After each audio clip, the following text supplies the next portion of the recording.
Jeff Gianola, only on Coin 6 News. People you know.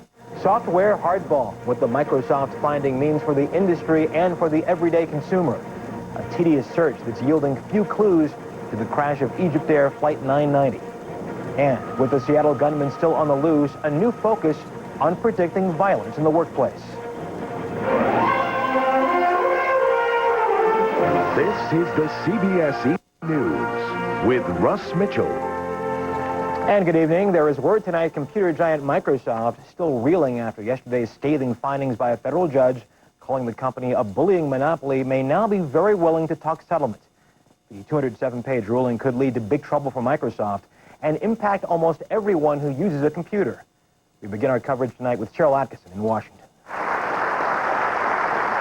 It's a colossal defeat for the richest man on the planet, Bill Gates, a mammoth triumph for the government lawyers who took him on. This is truly an important victory for America's consumers and for the American economy. It shows once again that in America, no person and no company is above the law. The judge's findings of fact hammers Microsoft on all key points, calling it a monopoly, saying it abused its monopoly power, and that consumers have been harmed through stifled innovation and higher prices. Judge Thomas Jackson didn't buy Gates' claim that he wasn't really paying attention as rival Netscape gobbled up the lucrative internet browser market. At this time, I had no sense of what Netscape was doing. The judge's findings say Microsoft not only knew what Netscape was doing, but was terrified by its emerging dominance and used hardball business tactics and sabotage to thwart it. The judge writes, Microsoft has demonstrated that it will use its prodigious market power and immense profits to harm any firm that insists on pursuing initiatives that could intensify competition against one of Microsoft's core products. Gates now hints he might talk settlement. We hope we can find a way to resolve this and put it behind us. We think that there's certainly got to be a way to resolve it that's fair to Microsoft, fair to the government, and most of all, fair to consumers. Settlement talks would begin quietly and informally. The next official step is for each side to suggest terms of a final ruling. But there's little room to dispute the core of this antitrust case, the judge's damaging declaration of Microsoft as an abusive monopoly. Cheryl Atkinson, CBS News, Washington. If there is not a settlement and Microsoft eventually loses the case, the judge could order the company to break up, similar to the AT&T breakup in the 80s, making the company smaller and less powerful. In Silicon Valley, those pondering the future say the view is far from clear. John Blackstone reports. In California's Silicon Valley, Microsoft has always been an outsider. Only now is the giant from Redmond, Washington, building a major office here. But for years, Microsoft has cast its shadow across this sunny place. If you were noticed and they decided to compete with you, you would be out of business. Writer Howard Rheingold is one of those Silicon Valley thinkers who's always trying to imagine where computing will go next. If the judge had ruled the other way, I think that was really the last obstacle between Microsoft and world domination. The Internet is essentially the structure upon which everything in the future is going to be built. The way we govern ourselves, educate ourselves, health care, commerce. Like Rheingold, Cliff Stoll is one of computing's early visionaries. He says the Internet was already weakening Microsoft's grip. It's not owned by anybody. Microsoft doesn't control it. Intel doesn't control it. It's a free-for-all. And if you have a good idea and you can crank it out into a good website, Microsoft can't push you out of there.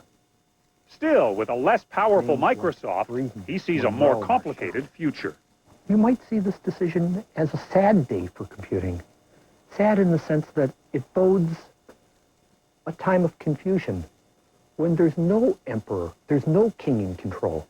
Howard Rheingold believes Silicon Valley companies will be even more creative. If they don't have to think about, is Microsoft going to crush me or buy me, we're going to see more of a diversity of businesses and products for consumers. While much of Silicon Valley is happy to see the government rein in Microsoft, the industry does not want ongoing government regulation of their freewheeling and booming business. John Blackstone, CBS News, San Francisco. In after-hours trading following the ruling, Microsoft stock dropped 4 points. While some experts say the judge's findings could eventually mean more losses for the company and stockholders, there may be good news for computer users. Stacey Tisdale of CBS Market Watch reports. The findings could lead to a major victory for the buying public, analysts say, because Microsoft would have to stop the way it has manipulated the computer industry. They reduce the choices that consumers have. They foist on consumers an operating system which doesn't work very well if you use your competitor's product. The judge found that by using its monopoly power, Microsoft has been able to charge higher prices. Case in point, a confidential 1997 memo revealed that although Microsoft could have charged only $49 for an upgrade to its Windows program, the actual cost $89, almost double the fair market price. But many consumers don't seem to mind the fact that Microsoft dominates the world's computer systems. Some say the company's one-stop shopping approach to computers and the internet has made the high-tech world a lot more user-friendly. From the consumer point of view, I would consider Microsoft a benevolent monopoly. But, says editor Robin Raskin, Microsoft must make Windows a better, more reliable product or else. If Microsoft doesn't increase the reliability of their operating system, whether it's Windows CE on their handhelds or Windows on their desktops, they're in major trouble. And the judge in this case has made it clear that that won't happen unless the Microsoft monopoly comes to an end. Stacey Tisdale, CBS Market Watch, New York. One final note on the decision. Judge Jackson issued his ruling on the internet, but he did not use the industry standard, Microsoft Word. Instead, he used Microsoft's rival, Corel's WordPerfect. Still to come on tonight's CBS Evening News, a grim visit for families of the victims of Egypt Air Flight 990. Also, a flooded town with a proud past wonders whether it has a future. And Pokemon Movie Mania, kids who gotta catch the premiere.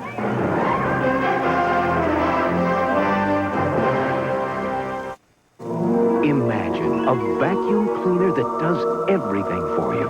The incredible Phantom Lightning. It climbs your stairs. It devours your dirt in a single scoop. From your carpet to bare floor in a single swoop. Zoom, the power just sucked it up off the floor. Imagine 2 cyclones of dirt-devouring power that capture everything. It took out cat hair, horse hair, fiber that I didn't know grew in rugs. Without bags. Its easy bin pops out, empties out. Its certified HEPA filter helps you breathe easier. Its trunk packs every dirt-seeking tool you'll need. The incredible Phantom Lightning. It does it tall. It does it small. It does it all. It's lightweight, it hugs the stairs, incredible cleaning power. It did everything but talk. Hard to believe. Call for a free video of the incredible Phantom Lightning. Don't just imagine what it can do for you. See it in your own home. Call now. You can't control Mother Nature. Experts report that weather patterns are changing fast, making it harder for anyone to say, a flood can't happen to me. In fact, in the last few years, floods have hit all 50 states. Thousands of victims learned too late that homeowners insurance doesn't cover floods, but national flood insurance does. Even weather experts can't outsmart Mother Nature. So call your insurance agent, or for free information, call this number now. Calmer waters off the coast of Nantucket on Saturday allowed search crews to continue looking for the wreckage of Egypt Air Flight 990. Jeffrey Kaufman brings us the latest on this search and salvage mission and how the victims' families are dealing with their loss. Getting the sea to yield the fragments of Flight 990 is not proving to be easy. Today, only small bits of wreckage and human remains were brought to shore. For most of the last 24 hours, the seas at the crash site, 65 miles offshore, have been too rough for the Navy to use its robotic probe to recover the plane's voice and data recorders, the so-called black boxes. They're right on the pingers, but they have yet to see the recorders. So I'm just hopeful, that's all. More than 300 family members, relatives of crash victims, are here. Some have had trouble accepting what has happened. It is a reality, and we cannot keep hiding or seeking any false hope. So today, they were taken to see some of the fragments that have been found. Whatever I say, we can never express that bad feeling, the sadness that we felt. Tomorrow, family members will gather by the ocean for a multi-faith memorial service. Meanwhile, a break in the weather this afternoon allowed the Navy to put its robotic probe back on the ocean floor as the search for the black boxes continues, and with it, the search for answers. Jeffrey Kaufman, CBS News, Newport, Rhode Island. The aftermath of devastating floods in North Carolina has left some residents facing the question of whether or not to pull up some historic routes. As CBS's Byron Pitts tells us, one answer to that question could wash away a significant legacy of American history. Princeville, North Carolina was a scratch of land former slaves shaped into a town shortly after the Civil War.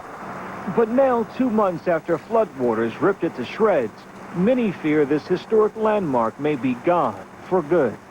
Members of the Congressional Black Caucus are in Princeville this weekend to offer support and search for ways to save America's oldest black incorporated town. I just want to tell you how humble and appreciative the people of Eastern North Carolina we are for you showing, not only talking about caring, but showing your compassion in your action. But saving Princeville won't be easy. Many of its 2,100 residents say they'll take the federal government's offer to buy their flood-damaged property so they can move elsewhere. For the past 7 weeks, most have been forced to live in shelters or small trailers issued out by the Federal Emergency Management Agency. Residents expressed their frustration at a recent town meeting. It's going to take money to rebuild this, our city. That's the bottom line. It's got to be money put in it. The federal government says help is on the way. We can help them, and we have helped communities in the past to rebuild, and we will help them if that's the decision they make. Still, all of Eastern North Carolina suffered during September's flood. State and federal aid can go but so far. More than a century ago, adversity gave birth to this southern landmark. Today, adversity may be the death of it. Byron Pitts, CBS News, Atlanta. Chicago Bears fans mourned Walter Payton today at Soldier Field, where he starred for so many seasons. About 20,000 fans joined Payton's family and Bears players to celebrate the life and career of pro football's all-time leading rusher. Walter Payton, Sweetness, number 34, died this week of cancer. He was 45 years old. There is more to come on tonight's CBS Evening News. What employers are doing to protect the workplace from violent employees. Also, how Queen Elizabeth took home the gold in Australia. And raising voices in hopes of lowering the deadly toll from guns.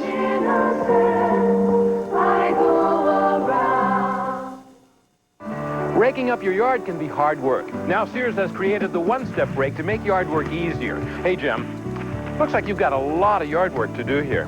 Bob, it's easy. Now I can rake and pick up all in one step. Why don't you show us how it works? Just rake up the leaves, pull on the handle, and the one-step rake picks them up. Then release, and it drops them right where you want them. With its lightweight yet durable rust-resistant construction, the one-step rake is a great value at $24.99. And because it's from Sears, your satisfaction's guaranteed or your money back. Karen, how do you like the one-step? Bob, it's terrific for cleaning up thorny cuttings or tree trimmings with sticky sap. The large pointed side tines really grab and hold even pine needles and cones, and no more bending or stooping. The one-step rake is perfect for your yard cleanup jobs all year round. Let the one-step rake from Sears make your yard work easier. Order yours today. Call 1-800-342-2800 or send check or money order to this address. Get the one-step rake from Sears today. We wanted to leave a better world for our kids. We're sure leaving a different one. But they understand it better than I ever could. Like electronics. To my son, it's second nature. That's why he picked ITT Tech. He can earn an associate's degree in electronics engineering technology in 2 years. It's their world now. And it's in good hands. Take control with a degree from ITT Tech. Call 1-800-ITT-TECH. The magical Flutie and the Bills run into the Redskins' overwhelming offense. Or the Chiefs put the pressure on Peyton and the Colts. The NFL on CBS. Police in Seattle are preparing a sketch of the gunman who killed 2 people at a shipyard on Wednesday. Witnesses say the shooter is in his 30s with curly brown hair and a mustache. Jim Stewart reports on how businesses are trying to prevent violence by disgruntled employees. In the wake of the latest shootings, criminal investigators say it's virtually impossible to predict who will turn into a workplace killer, but that it's a virtual certainty who the chief target will be, and that's the boss. That was true in Honolulu earlier this week, and it was true in Johnson City, Tennessee earlier this year when Walter Schell went gunning for his lawyer. Last June in Southfield, Michigan, Joseph Brooks was looking for his psychiatrist, but shot 4 others who got in his way. But workplace violence expert Joseph Kinney says that companies that try to identify potentially violent customers and coworkers beforehand are nearly always thwarted. We're often talking about people who otherwise are very bright, often very well-educated type people who engage in these kinds of acts. Frustrated, more and more large companies are turning to security systems to feel safer. Some consultants now sell packages that include monitors, bulletproof glass, buzzers to alert supervisors of trouble, and pre-planned escape routes in the office. In many cases, according to Kinney, it's not the openly hostile employee who will return with a gun, those who feel the most threatened. Often these people feel socially isolated. They have trouble taking direction well. They do have anger. They're often impulsive.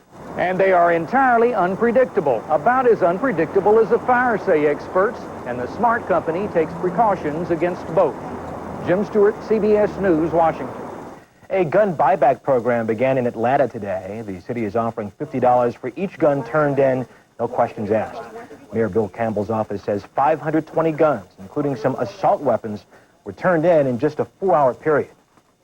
Each day in this country, 13 children die as a result of gunfire. That's about 1 every 100 minutes. And that's prompted one group to create a special memorial. Mika Brzezinski reports in building a gorgeous mosaic to prevent youth violence.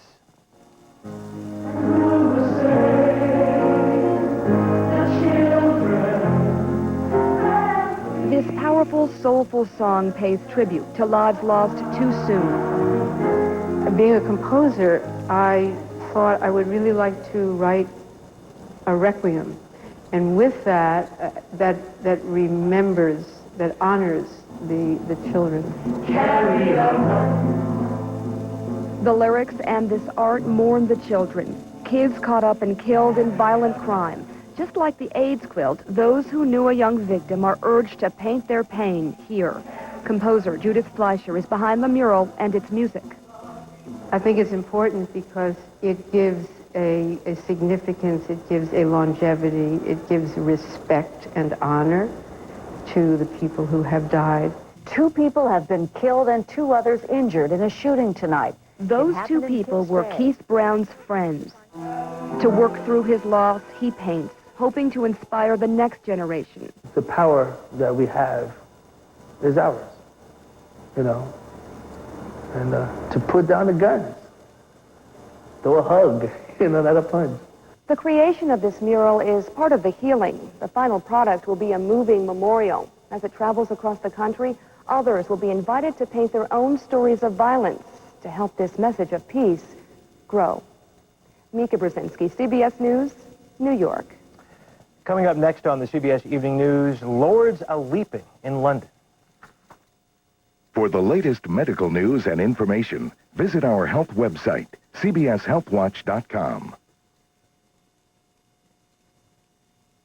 Now celebrate the 60s with this incredible photo collection and music CD, free from Time Life. Here's how. Larry King for Time Life. Here's a photo of me with my gang, the Warriors, back in 1950. Photos like this always bring back memories of my years in Brooklyn, but let me tell you, this new book by Time Life, The 50s, really takes me home. It's part of our American century, a decade-by-decade scrapbook of our lives. What we drove, how we looked, who made us laugh and captured our hearts. It's all we experienced together. It's just incredible. Whether you're 19 or 90, you're part of this story, and Time Life captured it all. Turning the pages, you'll experience what life was like and see how we came to be who we are today. Each decade is filled with treasures only Time Life could bring you. Call now to order the 50s for just $9.99. Use your credit card and get the 60s free, plus a free CD of 33 greatest hits of the 60s. That's a $55 value for just $9.99. If the 50s defined our innocence, the 60s saw us come of age. And it's all here, from the voices and the struggles to the movies and the music that started a revolution. Call now to order the 50s for just $9.99. Use your credit card and get the 60s free, plus a free CD of 33 greatest hits of the 60s. And there's more. Call right now and get a free commemorative calendar. Then examine other decades. Folks, Our American Century is a collection you'll treasure for years to come. I know I will. So call now. Call 1-800-525-7755 to order Our American Century for $9.99 plus $3.99 shipping. Use your credit card and get the 60s free plus a free CD. Call right now and receive your free commemorative calendar or send check or money order to Our American Century, Department 5, Richmond, Virginia. Will the recent shootings in the workplace urge Congress to pass stronger gun control laws? Senator Schumer and Hatch debate. Plus a political roundtable with Camille Paglia. Face the Nation Sunday. On the second day of his visit to India, Pope John Paul presided over ceremonies in New Delhi's Sacred Heart Cathedral. Looking frail and tired, the Pope urged bishops to redouble efforts to spread the church's message across the continent.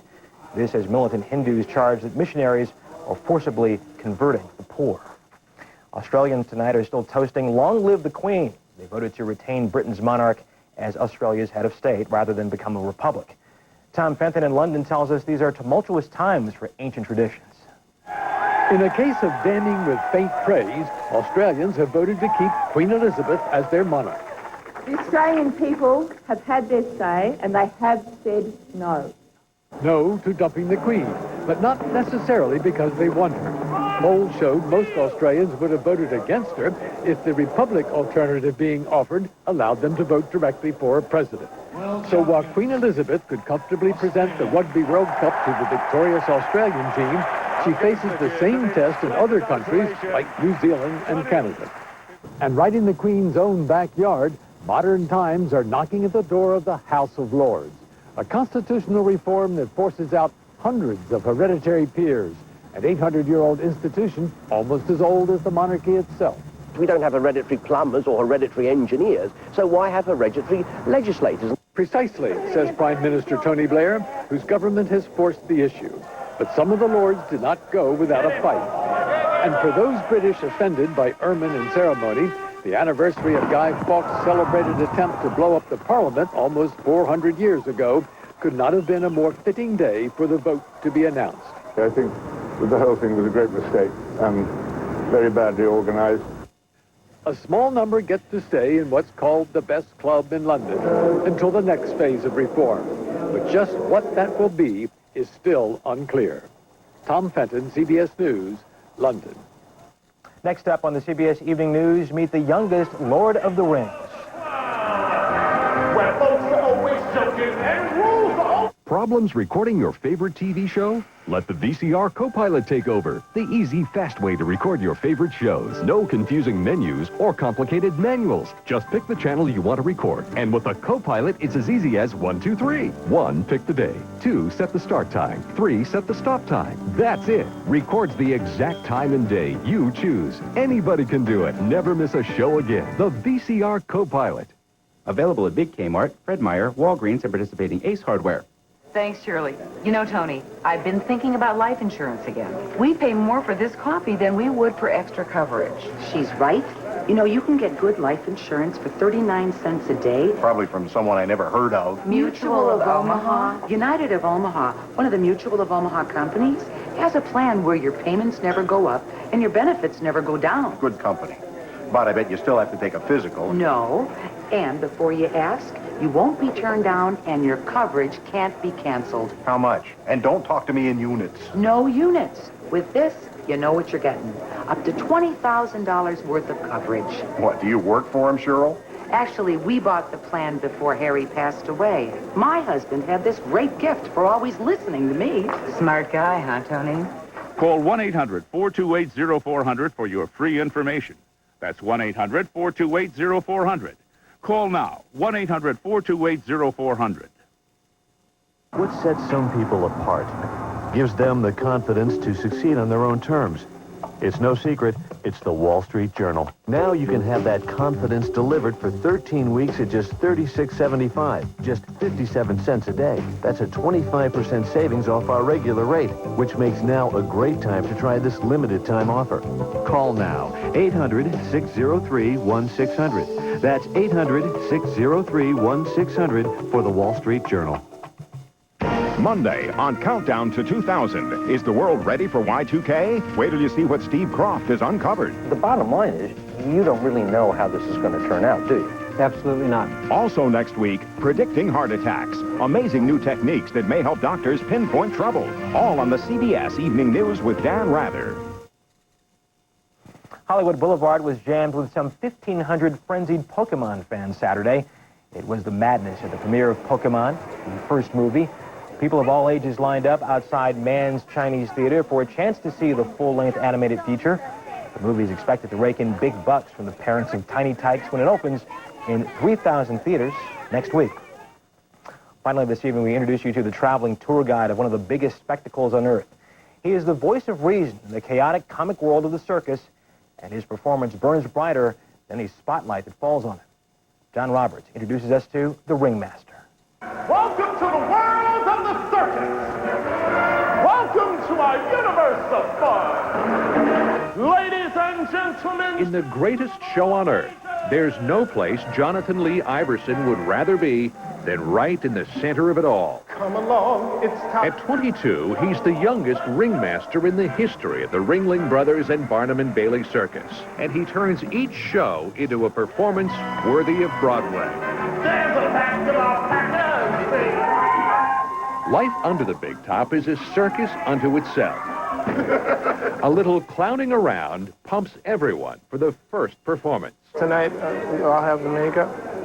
Thank you, my dear. It's the morning time. I just think of the first show. I don't want to, if I think in terms of, oh my God, I have 3 shows today or 6 shows this weekend, I'll go nuts. Every beast is a true artiste with a talent or two. As a kid, Iverson never wanted to run away with the circus, but he's always dreamed of being in the spotlight. At age 13, he began singing with the world-famous Boys Choir of Harlem. His job as ringmaster marks his professional debut. May we present to you a man who lives fire. Iverson's role with the circus is to be larger than life. Man, coming! But I don't run the circus. On the floor, it seems like I do, but I don't. I just keep the tempo moving. I keep the energy up. I initiate the energy of the show. I'm the first thing you see when the spotlight hits. And so what I bring really almost determines people's reactions. In ring 1... With all the costume changes and the frenetic pace of performing, you'd hardly think Iverson has a moment to notice what's going on around him. But the circus works its magic, even on him. It's very easy to become a spectator. It's very easy, you know. I mean, these acts are awesome. So you kind of go, I have the best place in the house. I have the best seat in the house. You know, I'm on the floor. So yeah, it's very easy to just go and daydream. It's a great You're doing a good job. Thank you, sir. What I do is have a great deal of fun. It's hard work, but you know, my mission when I'm on the floor is to escort people back to their childhood.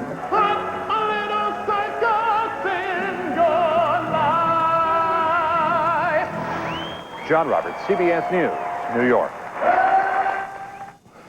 And that's the CBS Evening News. Tomorrow on Sunday morning, a profile of the musical performer Sting. Then on Face the Nation, gun control and Campaign 2000. Thanks for joining us this Saturday evening. I'm Russ Mitchell, CBS News, New York. Good night. For news 24 hours a day, CBS.com on the internet and on our interactive partner, America Online.